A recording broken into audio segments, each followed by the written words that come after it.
Assalamualaikum warahmatullahi wabarakatuh. Saya Muzana Paulia dari kelas 82 SMP Erlangga.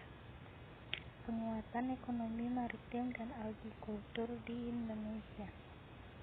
Penguatan ekonomi maritim. Potensi ekonomi maritim Indonesia. Ekonomi kelautan. Maritim ekonomi merupakan kegiatan ekonomi yang dilakukan oleh wilayah pesisir dan lautan serta di darat yang menggunakan sumber daya alam (SDA) dan jasa lingkungan kelautan untuk menghasilkan barang dan jasa. B. Berperan rumah tangga perusahaan atau rumah tangga produsen RTP. Pembangunan ekonomi maritim akan membawa pada kebutuhan akan sumber daya manusia kemaritiman yang unggul dan modern. Pembangunan di bidang kelautan diarahkan untuk mencapai 4 tujuan, yakni 1. Pertumbuhan ekonomi tinggi secara berkelanjutan. 2. Meningkatkan kesejahteraan seluruh pelaku usaha, khususnya para nelayan membudidaya ikan dan masyarakat lain yang berskala kecil. 3. Terpelihara kelestarian lingkungan dan sumber daya kelautan. 4. Menjadikan laut sebagai pemersatu dan tegaknya kedaulatan bangsa. A. Sektor pelayaran. Pelayaran merupakan infrastruktur dan tulang punggung kehidupan berbangsa dan bernegara. B. Sektor perikanan. Sektor perikanan merupakan sektor pertanian yang menjadi salah satu faktor yang dapat mendukung kegiatan perekonomian di Indonesia. C. Sektor pariwisata bahari. Sektor pariwisata bahari adalah sektor wisata yang mengandalkan teritori bahari lautan, semisal saja pengembangan sektor wisata di daerah pantai. C. Strategi dan pengembangan ekonomi maritim di Indonesia. Pengembangan ekonomi maritim perlu ditingkatkan dengan harapan dapat mendorong pertumbuhan ekonomi dan peningkatan kesejahteraan rakyat Indonesia. Pada tahun 2014, kontribusi seluruh sektor kelautan terhadap produksi domestik bruto (PDB) hanya sekitar 20%. 2. Penguatan agrikultur di Indonesia.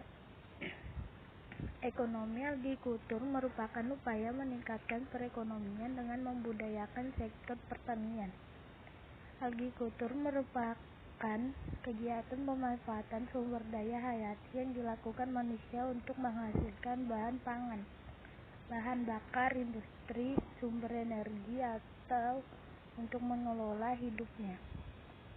A. Potensi agrikultur di Indonesia. Indonesia sebagai salah satu negara yang termasuk dalam wilayah tropis yang memiliki potensi pertanian yang sangat baik. Pertanian merupakan sektor yang memiliki peranan signifikan bagi perekonomian Indonesia.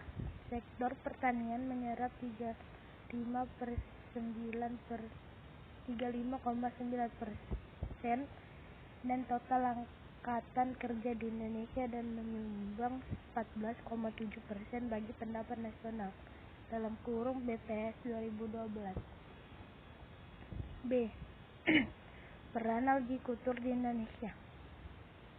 Pertanian dan agrikultur merupakan sektor primer dalam perekonomian Indonesia. Pembangunan agrikultur di Indonesia dianggap penting dari keseluruhan pembangunan nasional. C. Hambatan pembangunan agrikultur di Indonesia. Pengembangan di bidang agrikultur di Indonesia mempunyai beberapa hambatan antara lain sebagai berikut. 1. Skala usaha pertanian pada umumnya relatif kecil. 2. Modal terbatas. 3. Penggunaan teknologi masih sederhana. 4. Sangat dipengaruhi musim. 5. Umumnya berusaha dengan tenaga kerja keluarga. 6. Akses terhadap kredit, teknologi, dan pasar rendah. 7. Pasar hasil pertanian sebagai besar dikuasai oleh pedagang-pedagang besar sehingga akan merugikan petani. 8. Fungsi lahan pertanian menjadi lahan pertanian. 9. Kurangnya penyediaan benih yang bermutu bagi petani. 3. Strategi pengembangan agrikultur di Indonesia. Beberapa strategi yang dapat dilakukan pemerintah dalam mengembangkan agrikultur di Indonesia antara lain: A. Eco-farming. Strategi eco-farming merupakan tingkat sistem budidaya di sektor pertanian yang ramah lingkungan dan terintegrasi dengan kearifan di setiap daerah di Indonesia. B. Distribusi pupuk secara merata. Strategi yang kedua ini berupa distribusi pupuk secara merata di seluruh wilayah Indonesia. C. Perbaikan irigasi. Petani yang berhasil tidak lepas dari baiknya sistem irigasi yang ditetapkan. Oleh karena itu, pemerintah mengusahakan keterjaminan ketersediaan air dan pertanian dengan perbaikan atau perdagangan irigasi yang baik.